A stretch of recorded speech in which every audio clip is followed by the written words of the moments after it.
Mu a nan jihar Kano noma ba iya harka ba ce ta neman arziki, way of life ne, hanya ce ta rayuwa baki ɗayan mu.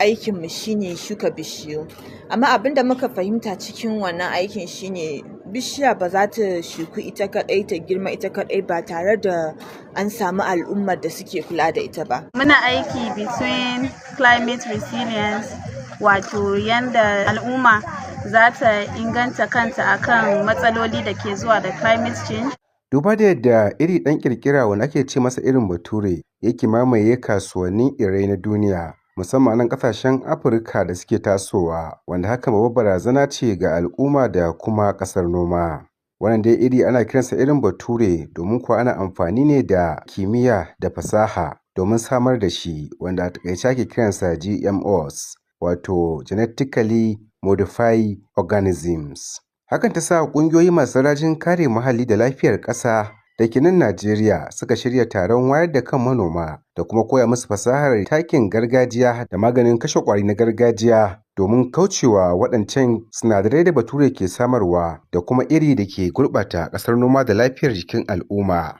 Ƙungiyar Surge Africa tare da ƙungiyar Health of Mother Earth Foundation (HOMEV) su suka shirya taron wayar da kan manoma da kuma koya musu yadda ake haɗa takin gargajiya da maganin kashe ƙwari za su rinka amfani da shi a gonakinsu don su kaucewa amfani da chemical da bature ke samarwa da kuma iri na bature wanda ake kiransa da GMO. Fatima Malam Ibrahim ita ce manaja ta shirye-shirye a ƙungiyar ta Surge Africa, ta yi bayani akan dalilin shirya taron. Muna aiki between climate resilience,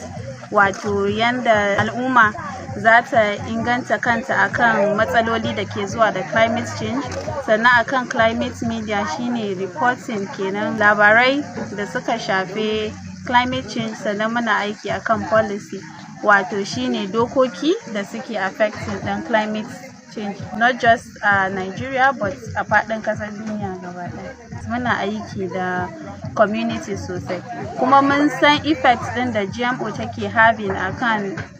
banda rayukanmu but shi soil ɗin da kanta. So the idea behind this is a faɗakar akan me effects ɗin GMOs ɗin, so that abin choice ne, you can decide zaɓi ne, za ka iya choosing kai amfani da shi or not, but this choice should be defined by ka san me effects ɗin shi akan community ɗin, me effect ɗin akan soil, sannan akan abinci da shuka gaba ɗaya da muke da shi a Nigeria. Wato kamar illa kenan da yake yi wa ita ƙasa da kuma su kansu ɗan adam. Haka ne, so akan illan shi, sannan kuma pesticides ɗin muna son mu ga abubuwan